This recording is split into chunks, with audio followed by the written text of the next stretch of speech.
你堂堂首富大小姐，怎么会要嫁给那穷小子？却因为爱上江之年，迟早会吃亏的。不惜叛出家门，成为一个普通家庭主妇。结婚8年，我们女儿已经5岁，我还暗中资助江之年的公司，让他事业有成，而他也从不与任何女人独处。直到……老婆，你怎么回来了？江之年，昨天我洗澡洗一半就出来了，帮我搓背还不专心，是不是想挨打？他的继妹归途，老公，这就是你给我准备的惊喜。老婆，她就是我跟你说的继妹。曲莫念，还不快跟你嫂子打个招呼？嗨，嫂子。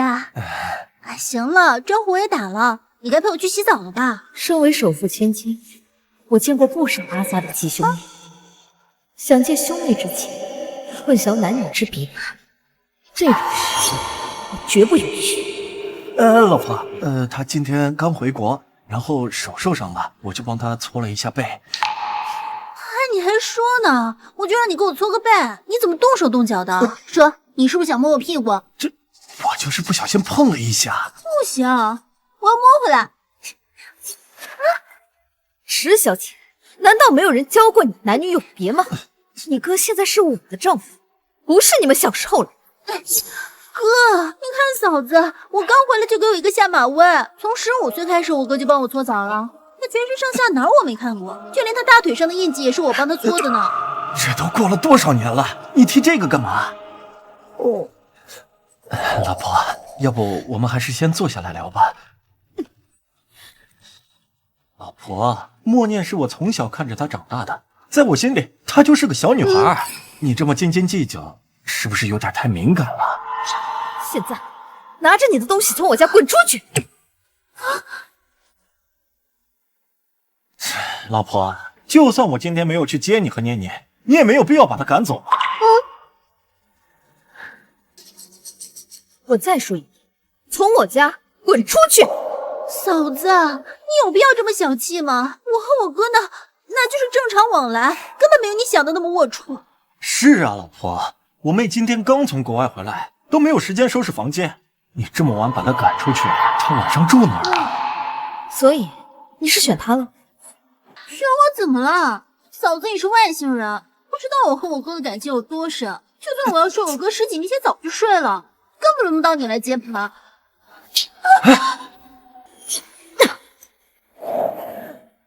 你们要睡就去酒店睡，别在我家碍我的眼。哥，你今天要是不跟他离婚，就别认我这个妹妹。默念，老婆，念念，记得让你妹妹把我穿的浴巾还给我，老公和衣服恕不外借。老婆，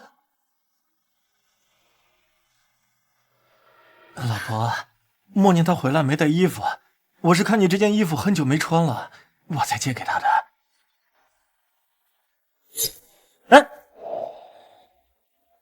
江之年，8年前你答应过我永不出轨，而现在却在浴室里为别的女人擦背，还是当着我和女儿的面。老婆，默念是我的妹妹，她住在我家，我帮她洗个澡搓个背，不是很正常吗？这有什么大惊小怪的？以前的事我不管，但现在你是我的老公，我对你一心一意，不仅是为了你，也是为了女儿。老婆，你放心，以后你和女儿就是我的一切。我发誓，既然你不喜欢她，我以后一定离她远一点。好吧，既然你这么坦诚的话，那我就再给你一次机会。好，老婆，你先坐。老婆，你放心，这次机会我永远不会用上。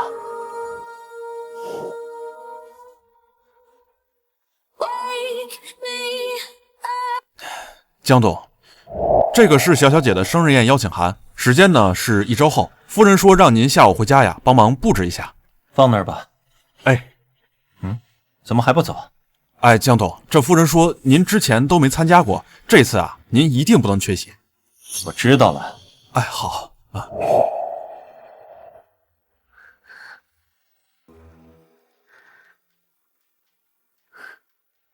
哥，啊，我不是说你回国很累，可以先回去休息的吗？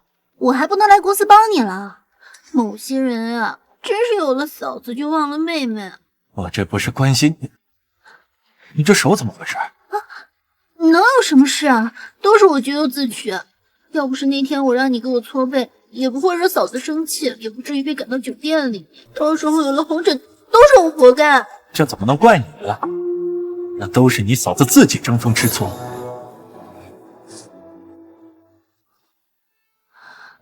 算了哥，到时候嫂子知道又要生气了，又要说我勾引你，难听得很。怕什么？难道就他一个人说话难听吗？你这腿上怎么也有红疹？你从小皮肤就比较娇嫩。走吧，我带你去医院看看。哥，我不去，我现在全身都是红疹，难看得很，我不想让别人看我。放心，那我帮你上药。明天他们都会过来。昨天我手受伤，你没能为我擦背，但今天我过年，你就为我全身上药。20年的血缘不是婚姻能阻隔的，天降爱情不能赶不上兄妹，什么情欲都比不上亲人的身体安康。江之女，昨天你只是为他擦背，今天却连他全身都擦遍，这就是你答应我的，永远不用用上我给你的机会。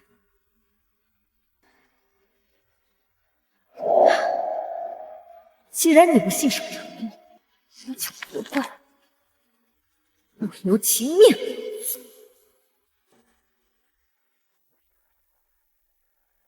哎，莫念小姐，我昨天还看你发的朋友圈，没想到咱们江总这么宠你啊！这还能有假呀？江总可就这么一个妹妹，不宠她能宠谁呀？算了，你们还是别这么说了，到时候被我嫂子听到了，可就不好了。哎，那怎么了？咱们江总还是能拎得清的。这兄妹如手足，妻子如衣服，这天降爱情呀，也比不上你们的手足之情，是不是？嫂子，你怎么来了？我要是不来，你和我老公在酒店的朋友圈不就白发了？啊！嫂子，我发那个朋友圈就是为了感谢一下我哥，你为什么非要强调在酒店呀？你这不是毁我哥的清誉吗？要不你还是跟他们解释一下吧。解释？怎么解释？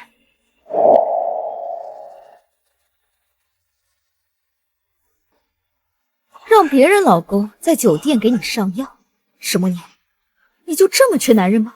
要不我给你介绍个牛郎，好好满足一下你的癖好啊！嫂子，我让我哥给我擦药，那是因为我就没有把我哥当男人，我们两个没有男女之防，我让他给我擦药怎么了？你能不能不要这么胡闹了，嫂子？一个成年没有血缘关系的继妹，让已婚的哥哥为自己全身上药，你觉得这还是兄妹？嫂子，我知道你和我哥是结了婚，但是你也不能让我和我哥不来往吧？嫂子，我知道，我理解你，你是生了孩子之后没有安全感。那这样行了吧？我向你保证，从今天开始往后，我就再也不见我哥了，我现在就辞职。这也太过分了吧！这平时就说江总被他管得很严，没想到这么爱吃肥醋啊！莫念小姐不是说了吗？樊夫人生孩子得了孕期综合症，不仅爱胡闹，还是非不分。江总娶了她，真是倒了8辈子霉了。你们够了！樊瑶成，是你够了。哎，这樊瑶成，你能不能别这么斤斤计较？江之年，你5年都没有陪女儿过过一次生日，好不容易答应，却抛下妻女跟一个女人在酒店彻夜不归，现在还说我斤斤计较。不然呢？一个生日有什么好值得关心的？默念她都浑身过敏了。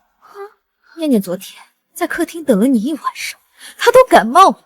你妹妹比我和我女儿加起来还要重要是吗？谁知道你连照顾一个人都照顾不好？樊成阳，就算念念感冒，也只能怪你。如果不是昨天晚上你把默念赶走，她也不会全身过敏，我也不会住1晚上酒店。所以你和你成年没有血缘关系的继妹擦药，擦完药又睡了1个晚上，现在却告诉我，都是我的原因，是吗？什么？莫念小姐和江总没有血缘关系？哎呦我天哪，他们不是亲兄妹啊！那怎么还能够全身擦药，还彻夜不归啊？我开始还说他俩是兄妹情深，夫人胡闹，现在一看呢，都没有血缘关系，能是真兄妹吗？嫂子，你就非得在外人面前造谣我和我哥吗？我和我哥都已经在一起20多年了，我们行得正坐得直。而且我和我哥要是早有什么，早就有了，还轮不到你来接盘。石墨念，你装的金盘，那为什么非要我老公给你上药？是整个江城都没有女人了吗？那是因为我的身体比较敏感，别人碰不了我就难受。而且这10几年来都是我哥给我擦的药，以后也会是我哥给我擦药。江之年，你有什么想说的吗？默念他都要辞职了，你还要怎么样？范成阳，我告诉你，如果以后默念再出任何事，我就跟你离婚。不用离婚，从今天起，我和我女儿就搬出这个家，让你分居。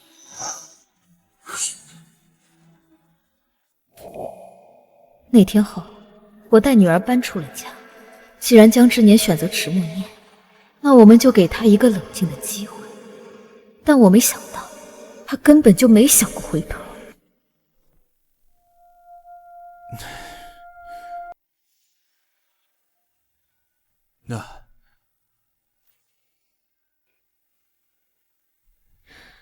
这些都是他和沈默念一起的照片。夫人，江总也太过分了，他怎么能因为一个继妹跟你闹分居呢？跟继不继妹的没有关系。江之年这种人，他只要想出轨，任何人都能成为他的借口。在我离开这家之后，江之年彻底暴露了本性。他和迟默念成双入对，形影不离。我委托律师调查，却得到他们越来越胆大妄为的信号。大胆的第一次比基尼双人浴，你陪我小，我陪你老。从羞涩到成熟，你看到我身材是否会脸红心跳？山顶露营晚上好可怕，还是在哥哥怀里睡得安心。早啊，我的总裁哥。江之年，是你没有珍惜机会，我们的婚姻已经进入坟墓了。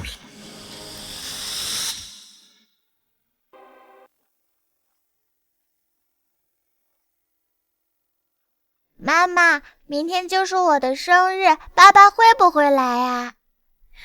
爸爸当然会来啊，妈妈给爸爸打电话好不好？好。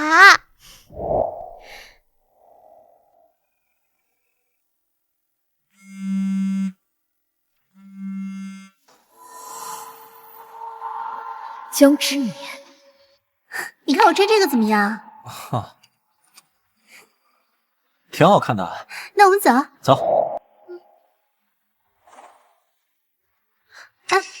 哥，这可是女士内衣店，你就站在门口，可不许偷看呀。我们都10几年了，你什么样我没见过呀，不屑得看呢。你不看就不看。好疼！先生，这是女士试衣间，您不能进去。哥，我后背被夹住了，我好疼，你快来帮我。我们是兄妹，在我眼里他就是小孩，我凭什么不能进去？先生，真的不行，我们店里有规定。够了！我在你们店里给他买了10年的内衣，他所有的款式都是我亲手给他穿上的，用你们多管闲事。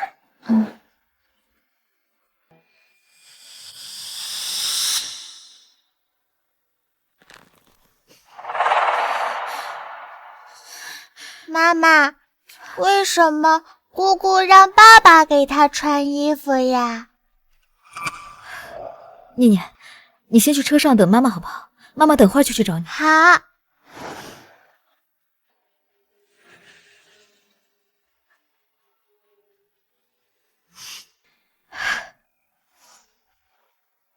哎，女儿，你终于舍得联系我了。爸，香凝街的光浩大厦是你的产业吗？江之年出轨了，我要你这些年把他出入内衣店的监控全都调查过。没问题，你放心，这大厦所有的监控录像我都有备份，我保证不会漏过一帧。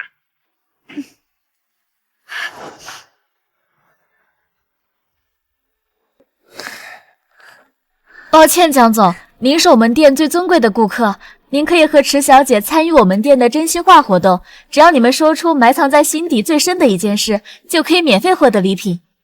不用了，我不缺钱。哥，不要嘛，我想参加。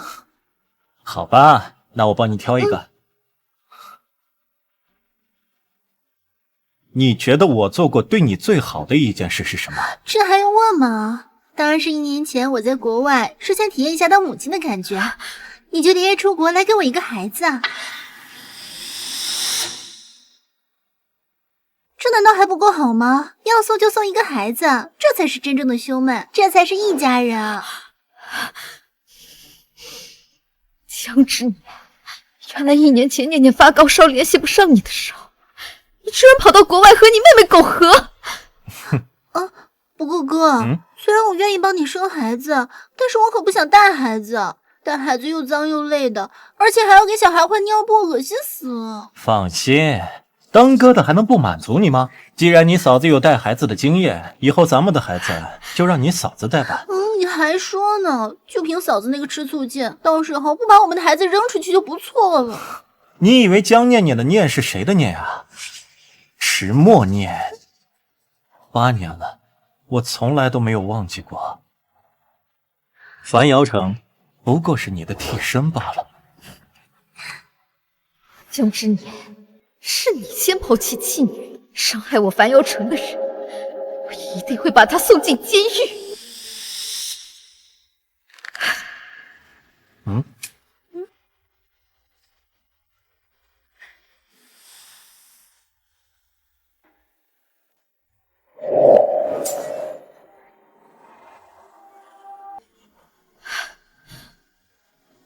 破镜难圆，一刀两断。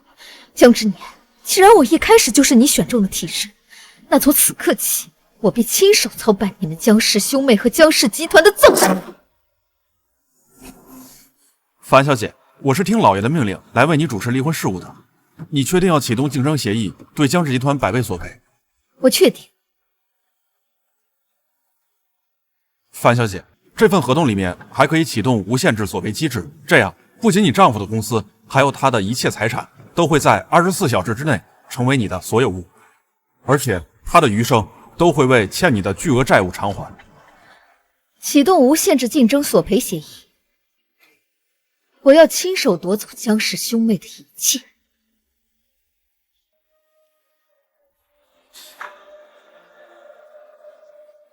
另外，再帮我准备一份离婚协议，在明天之前给的你。我要在我女儿的生日宴上，当着江城所有人和江之年离婚。思念哥，还是你有办法。要不是你把念念的生日会改成我的认亲仪式，我还不知道该怎么样混进集团高层呢。你的事儿当然最重要了。念念她还小，以后过生日的机会还多着。不对啊，这横幅怎么还没换啊？耳朵都聋了吗？是。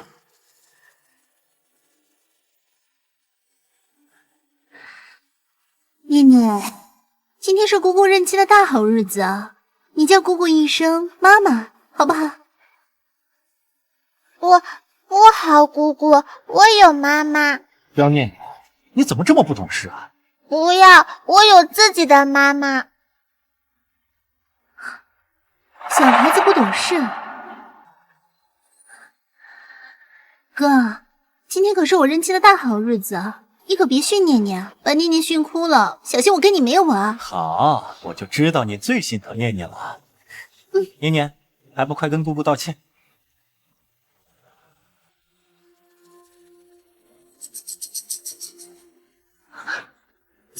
嫂子，你怎么来了？怎么也不提前说一声？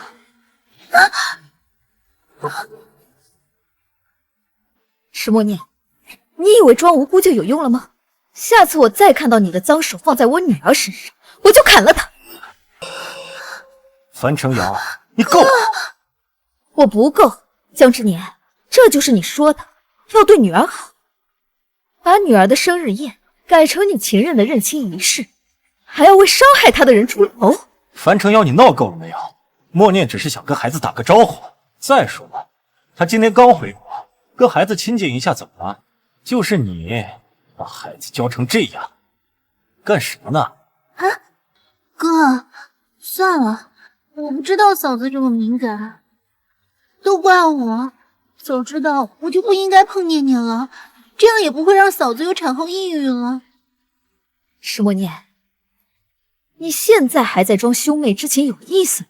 你就不怕我把你们的奸情公布出来？今天是默念回来认亲的大喜日子，我妹妹20年的清白，怎么能让你随意诋毁？清白？江之年，要是真的那么清白，那你怎么会让你的继妹怀上你的孩子呢？你胡说什么呢？樊瑶成，你别血口喷人，我和我哥就是正常的往来。念念，妈妈要处理一些事情，你先回家等妈妈好不好？好。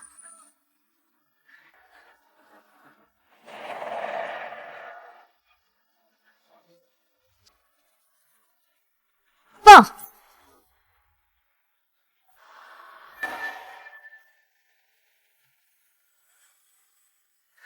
当然是1年前，我在国外收吴郎，想吴桐当妈妈，他就连夜出国送我一个孩子。那你得把他原来的女儿给我，要不然他偏心怎么办？那当然，你以为江念念的念是谁的念啊？迟默念。樊城瑶不过是你离开我的替身。哼，来，这我就说哪有继兄对继妹这么亲密的？他们两个果然不对劲，表面上哥哥妹妹的，背地里连孩子都搞出来了。我呸！樊城瑶，你凭什么偷拍我和默念？这是我们的家事，你为什么要毁我妹妹的清白？家事？江之年，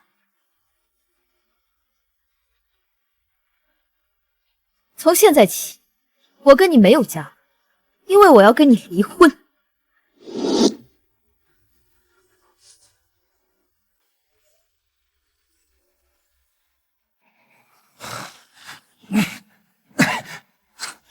樊城瑶，我跟你分居半个月是为了让你好好清醒一下，你怎么越来越疯了？还想着跟我离婚？江之年，都到这个时候了，你还耍什么威风？你要不要看看你们江家还能丢脸到什么地步啊？江总，刚才樊小姐发的视频和录音都是真的吗？你真的给你的继妹送了一个孩子？你说樊小姐不过是你心中继妹的替身，你觉得你这样做对你的发妻公平吗？你是不是耽误了樊小姐8年的青春？你是哪一家的？你给我滚出去！信不信我让我哥封杀你们？耳朵都聋了吗？保安，保安呢？把他们给我赶出去！江之年，别挣扎了，这儿没有保安，这里都是江城有头有脸的人物，难道你还要堵住他们所有人的嘴不成？江总，你女儿的生日宴，只有你太太一个人忙前忙后，你反手就把它变成你继妹的认亲宴，不觉得自己不要脸吗？迟默念小姐，我刚刚听说您和江总并没有血缘关系，但你却勾引结婚继兄生下孩子，请问你是故意当小三，还是说单纯喜欢小三这个称呼啊？你们给我滚！你们全部给我滚出去！不许走！樊耀哲，你把我和我妹妹害成这样，你还要怎么样？滚开！我害你，江之年，我只不过是把你说过的话、做过的事都放了出来而已。你要是没有做亏心事，何必这么害怕呀？还是说你现在还要说你跟迟默念是好哥哥、好妹妹的兄妹情？老婆，我知道你现在很没有安全感，但事情不是你想的那样，我没有背叛你。江之年，都死到临头了，你还嘴硬？老婆，你现在先让这些人走，等到回家之后，我再慢慢给你解释，好不好？当然不好。江之年，你还想解释什么呀？你是说我们在座所有人看到的、听到的都不是真的，而你信口胡说的才是真相？老婆，我不是那个意思。那你是什么意思？想回去之后用孩子求情，威胁樊小姐。我倒想听听她怎么解释。解释她妹妹肚子里的孩子是从天上掉下来的。老婆，这件事情确实是我做的不对，但是家丑不可外扬，你能不能让他们先走？念念也是你的孩子，如果这消息要是传出去，念念以后还怎么见人？滚！老婆，给我一个机会，我一会儿给你满意的答复，好不好？哥，你干什么要跟他好好说呀？你凭什么要跟他解释啊？不错，我也不需要解释。范瑶城，你知道这些到底是为什么吗？就是因为这8年来，你根本没有尽到一个妻子该有的责任。你怀孕以后不让我哥碰，我作为姐妹帮他一下，怎么了？慕念，你别说了，我就要说，我们俩是继兄妹，又不是亲兄妹，睡觉怎么了？我告诉你，我不仅睡了，在你怀孕的时候，我们还天天睡。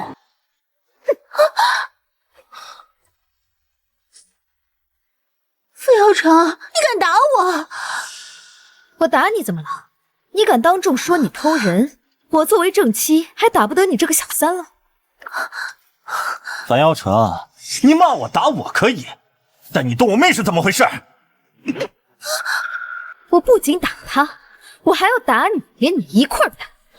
你们一个个男盗女娼，还非要假装自己清白兄妹的戏码，我早就看够了。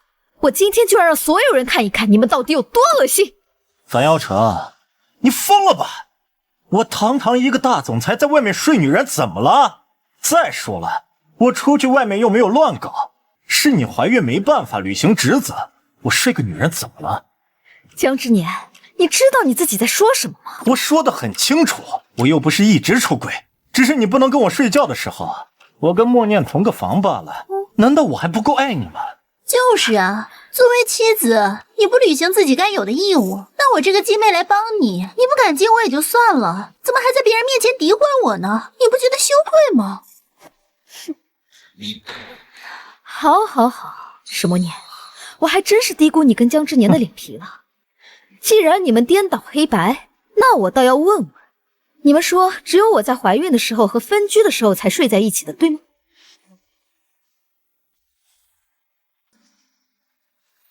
不错，范瑶城，要不是你作为妻子的缺位，根本就不会有今天的事。放。哎呀，你看，还有照片呢。那我是怀孕了10年吗？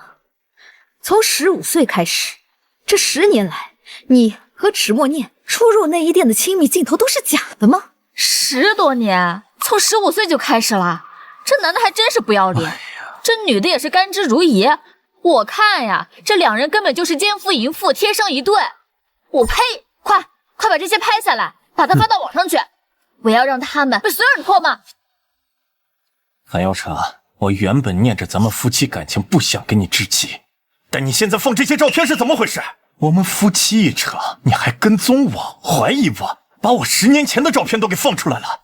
你都敢出轨，难道我还不能当众放这些照片了？就算知道了又怎么样？对，我跟我哥就是睡了，而且比你们两个之间的时间还要早，那又怎么样？那还能怎么样？当然是在这场宴会上当众曝光你们。范瑶城，我和我哥是真心相爱的，要不是我出国了，你以为你能有机会和我哥结婚吗？你就偷着乐吧。那这么说，我还要感谢你了。不然呢？按照先后时间来算的话，你是后认识我哥的，在古代，你这应该叫个妾啊！你是不是还得应该给我下跪敬茶行礼啊？继续放。哥，恭喜你和嫂子终于结婚了，能娶到嫂子这么好的对象，你可是8辈子烧高香。要是以后敢对我嫂子不好，我就撕了你啊！我的天哪！石默念，看到了吗？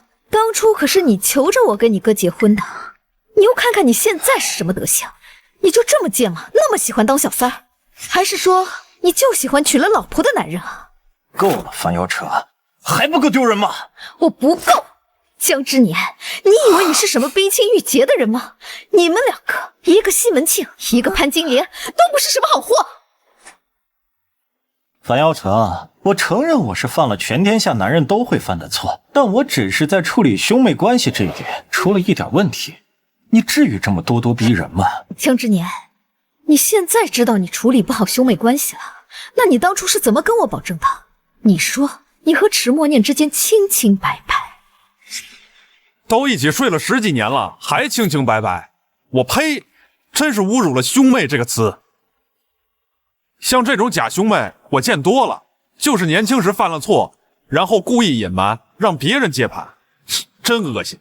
江之年，你现在知道你有多恶心了吧？够了，樊瑶成，这次算你赢了。如果再这样的话，我可就翻脸了。没错，樊瑶成，你现在身上吃的、用的，哪个花的不是我哥的钱啊？要是你再这样下去，连你女儿也捞不着好。软的不行，开始来硬的了是吧？不过我不怕。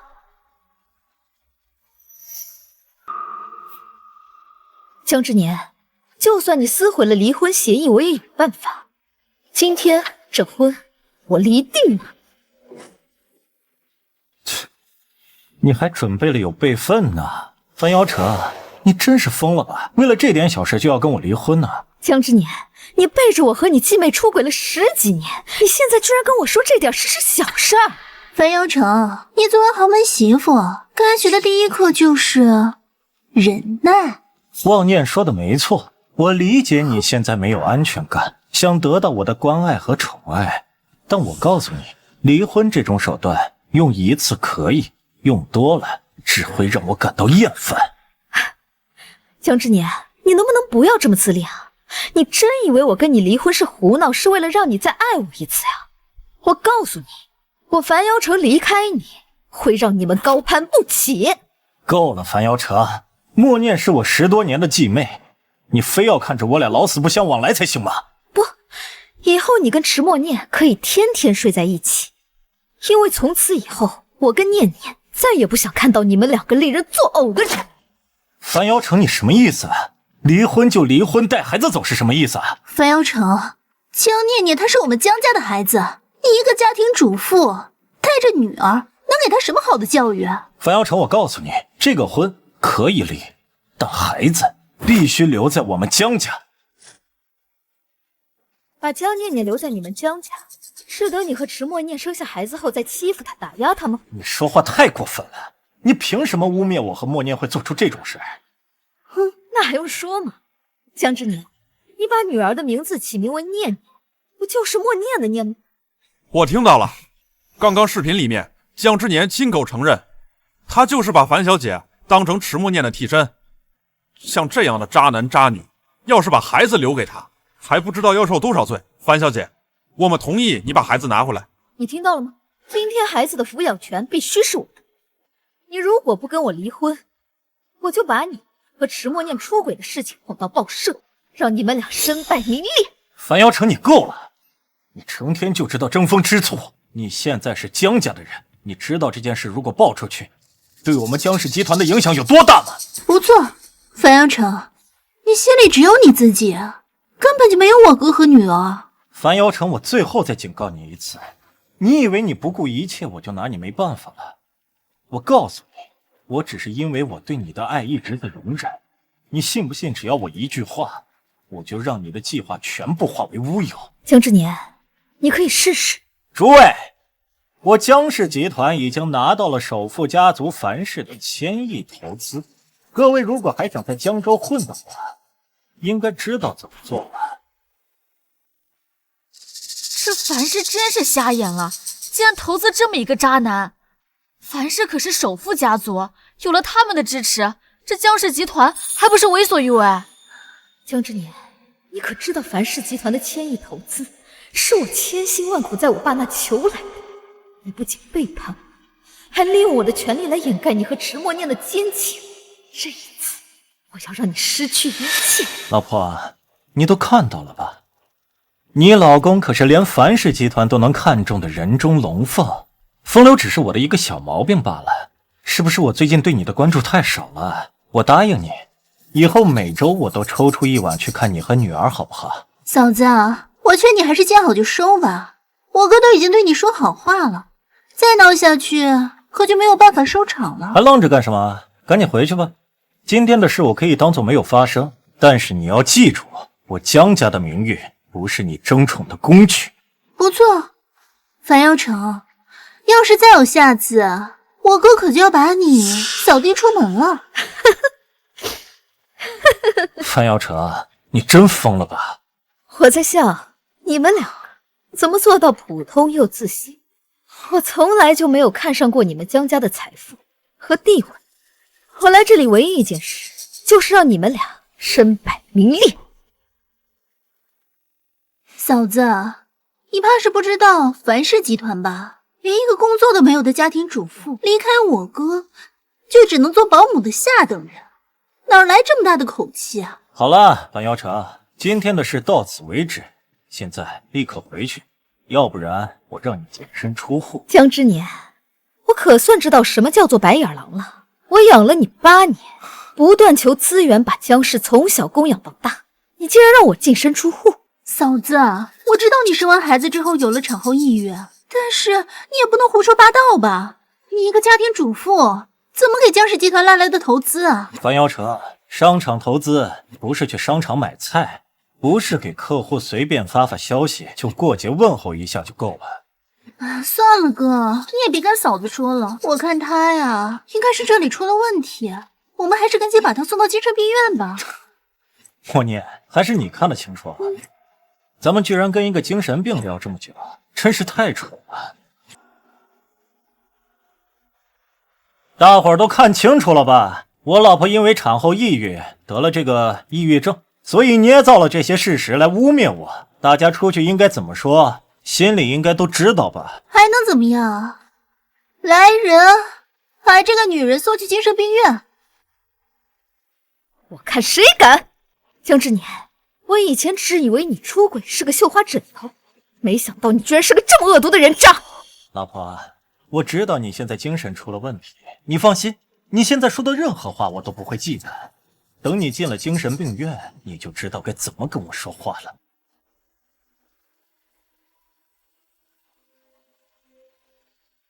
爸，你都听到了吧？我要求你立刻撤销樊氏集团对江氏集团的投资，我要让江之年失去一切，彻底身败名裂。女儿，你放心，我马上到。我倒要看看江之年他是怎么把我女儿送进精神病院。老婆，你发病真是越来越严重了，还叫樊氏集团给我们撤资啊？你以为你是谁啊？樊氏集团的嫡女吗？一个电话，一声令下，取消和我们江氏集团的合约。没错，我就是樊氏集团的嫡女。樊瑶成，你真以为你姓樊就能随意攀附了吗？我告诉你，因为你今天的行为让我很不爽，我决定以后再也不让你见到女儿，下辈子你也只能住在精神病院。我看谁敢把我女儿一辈子送进精神病院！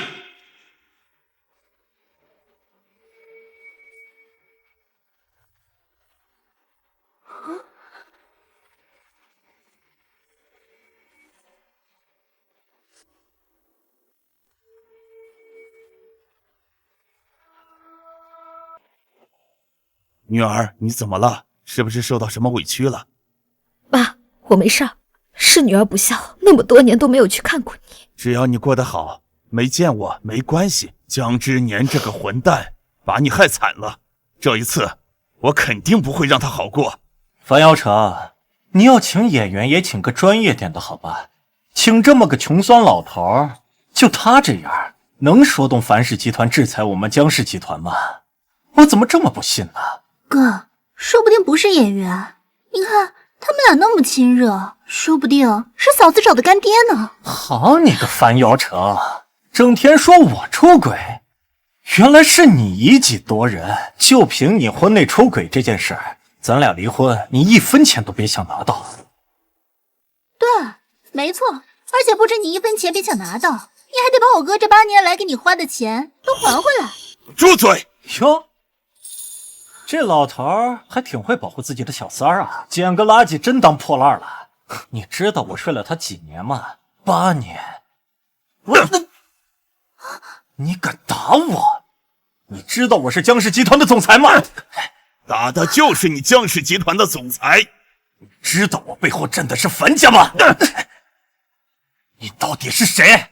我是樊瑶成的父亲，樊罗成。按规矩，你应该叫我爸。老东西，你发什么疯？就算你是樊瑶成他爸，你凭什么打我哥？樊瑶成，你为了一时之气，纵容你爸这么对我，你知道得罪我的后果吧？你付得起这个代价吗？江之年，你说错了，是你得罪不起我爸。樊瑶成，你装什么呢？结婚8年了，你什么底细我不知道？你爸不就是个普通的农民工吗？现在让你爸装富人，装得像吗？哥，我看他就是想给他爸戴高帽，到时候离婚多分点。你可千万不能上了他们的当啊！放心吧，我江家的钱没那么好赚。既然他想占我的便宜，那我就让他在江家8年的。哥，没错，不仅这8年的付出要全部吐出来啊！你生的孩子还有我哥一半基因，你是不是还得把精子钱也给我哥呀？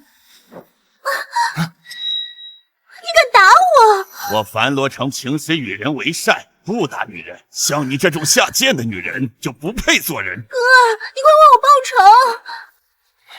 你敢打我妹妹？行，你等着，我现在就给樊家打电话，我让你们下辈子就得在街头上当乞丐。不用打了，我就是樊氏集团的总裁。什么？樊小姐居然是樊氏集团独女，那她岂不是一句话就能让江氏彻底消失？我们现在根本不用怕被樊氏封杀，甚至可以上网曝光这对人渣。这些墙头草眼睛都瞎了吗？我堂堂一个江氏集团的总裁，你们不信，却相信一个家庭主妇请来的演员？不错，樊氏集团董事长是何等人物？一个浑身穿假名牌的老头，也想冒充樊氏集团的总裁？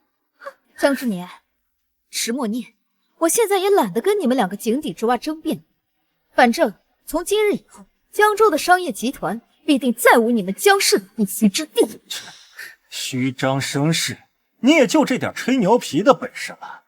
你要是真像你这么说的，那我现在公司的股价是不是应该也掉了？对哥，我们来看看我们江氏集团的股票怎么又涨了？你说这樊氏集团的董事长说话是不是不灵啊？喂，江总，不好了，咱们集团的股市现在已经开始下跌了。什么？哥，怎么回事啊？你不是说江氏集团的股票是龙头企业吗？怎么会突然停跌啊？难道这是真的？樊小姐真是首富千金，她爸也是真首富。樊小姐刚刚说要让江氏集团在江州除名，现在江氏集团的股价就直接跌停了。哥，他们说的是真的吗？哦，樊瑶成，我还真是小看你了，没想到在我身边这么多年的秘书都被你买通了，请了这么多演员，花了不少钱吧？樊瑶成，原来你们是串通好了，想要骗我哥，谋取我哥的公司。我告诉你，这是做梦。石墨念，你们怎么死到临头了还不行？你们就不能睁开眼睛看一看吗？我死到临头了，樊瑶成，你就算装也要装像一点吧。如果你说的是真的，为什么我那些合作的公司现在没跟我解约呢？喂，江之年，我们鼎盛集团和你们江氏集团的合作到此结束。哎，李总，李总这这是怎么回事啊？刚刚银行的人也给我打电话，说我们江氏集团的融资出现了问题，要给我们停贷。什么？江之年，你现在知道什么叫做自作自受了？现在正好12点，明天这个时候就是你们江氏集团彻底崩溃的时候。江之年，你伤害了我跟女儿8年，那我就用这8个小时，让你们江氏集团彻底灰飞烟灭。女儿，我们走吧。这种低劣之人，看着他们死，脏了我们的眼睛。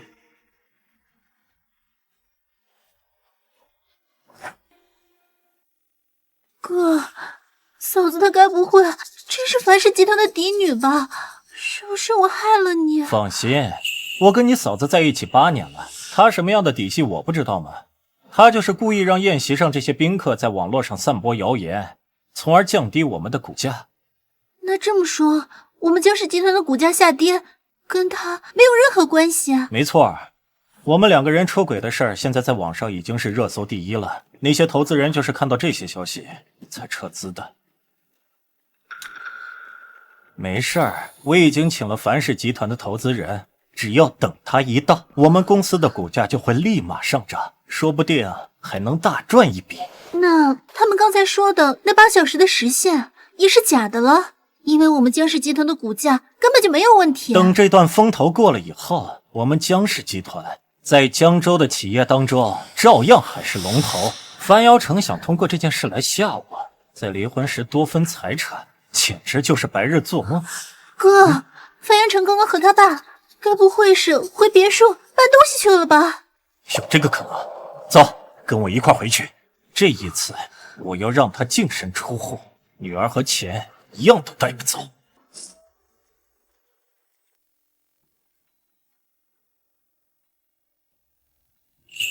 女儿，这8年你就住这地方，也太委屈你了。爸，也怪女儿识人不清，如果当初听你的话，也不会落得如此田地。江之年这个狼心狗肺的东西，把你害惨了。你放心，爸一定会替你出这口恶气。你就带着念念跟爸回去住吧，这些破东西咱们就不要了吧。不，江之年这些年的生意都是我给他介绍的，既然他背叛在先，那我就什么都不给他了。待会儿爸爸就通知司机，咱们一块儿回去住吧。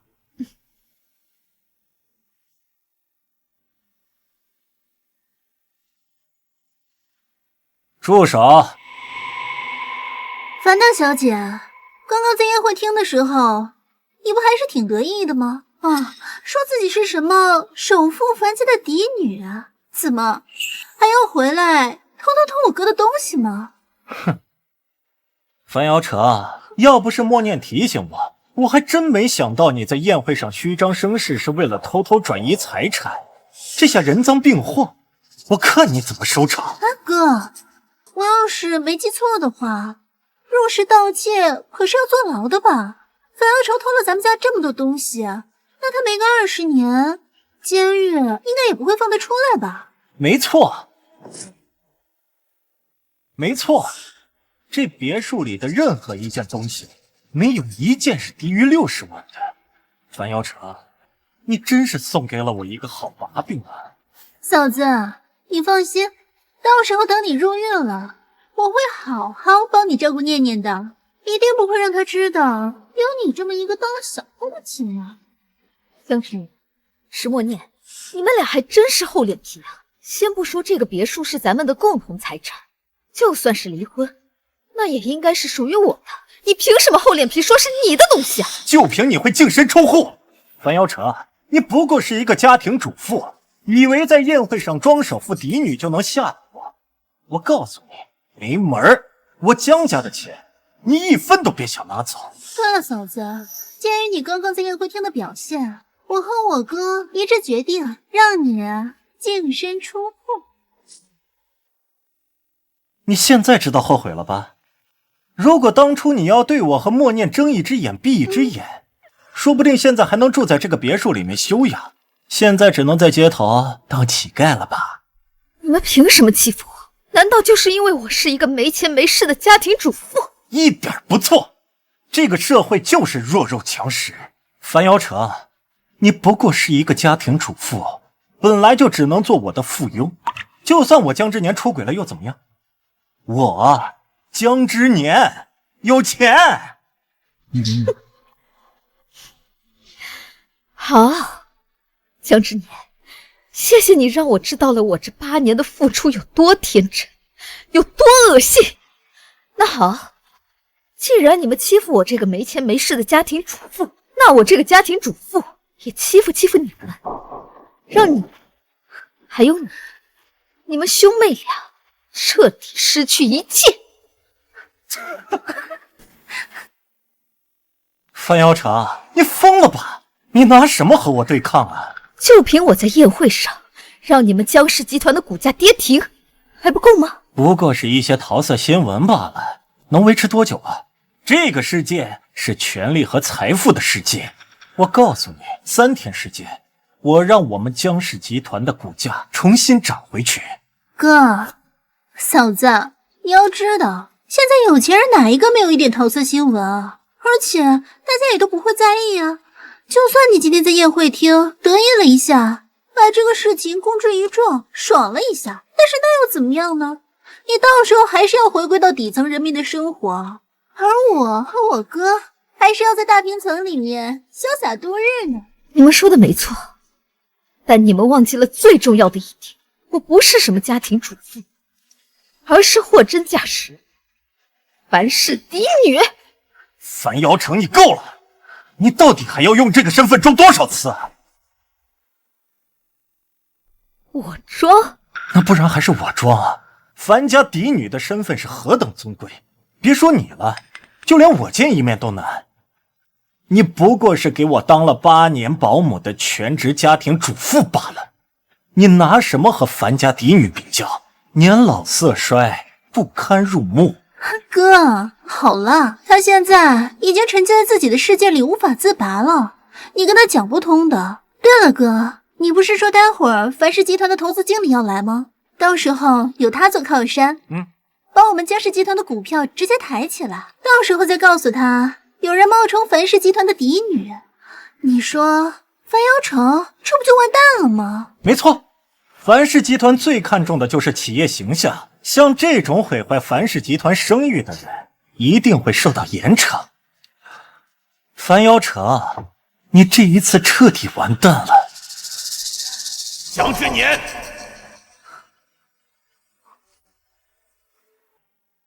江之年，你刚才说谁完蛋了？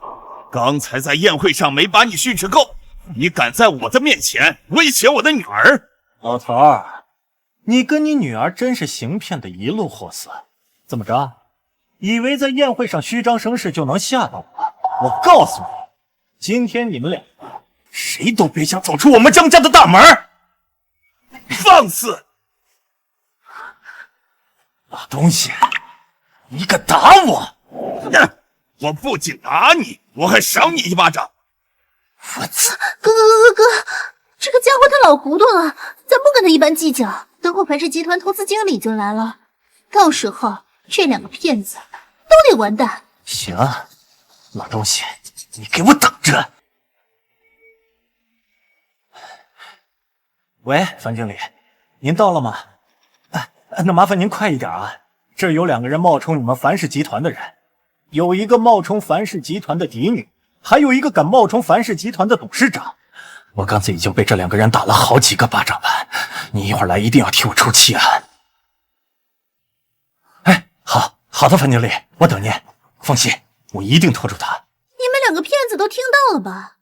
樊氏集团的总经理马上就要到，等他来了，你们2个骗子就会被抓去警局。樊瑶成，俗话说一日夫妻百日恩，毕竟看在你伺候我8年的份上，突然把你送进监狱，我还突然有点舍不得呢。要不这样吧，你现在跪下来和我和默念磕头道歉，我就原谅你。行吧，谁让你是我嫂子呢？那这样，嫂子，只要你答应我以后好好做好你当妻子的本分，到时候我哥去你房间，我可以睁一只眼闭一只眼。刚刚我爸没打你，小脑萎缩开始胡说八道了是吧？就让我来治一治你。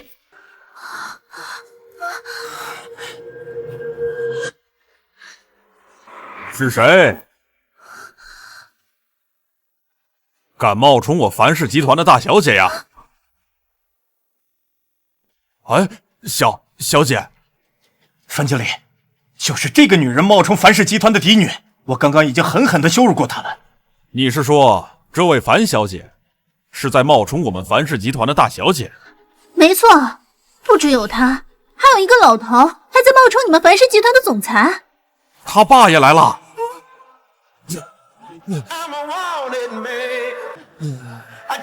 樊经理，我就是冒充樊氏集团总裁那老头。樊经理，你好威风啊！我看你怎么惩罚我。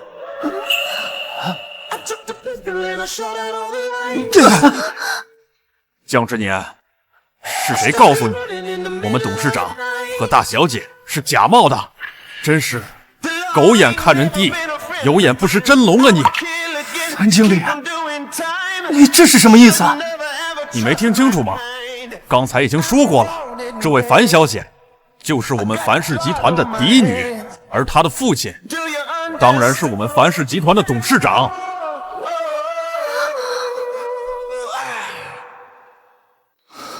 完了，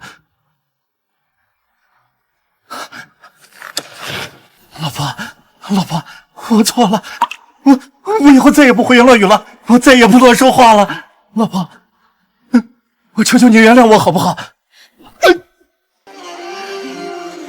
老婆，你打我说明你还爱我，对不对？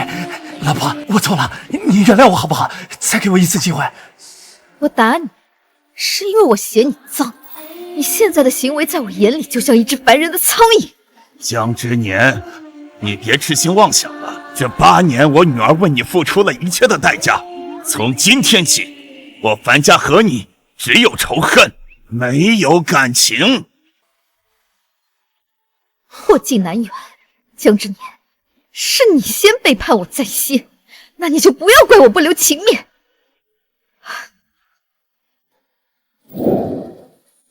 我之前说过，给过你8小时时间，现在时间也到了，你还有你妹妹的公司，以及你们名下所有的财产，都会在24小时之内转移到我的名下，而你也该出去了。我不信，老婆，我不信，你还戴着我们结婚的戒指呢，你还爱我对不对？我们还有一个女儿呢，老婆。女儿？我堂堂首富嫡女会养不起一个女儿？至于这枚戒指，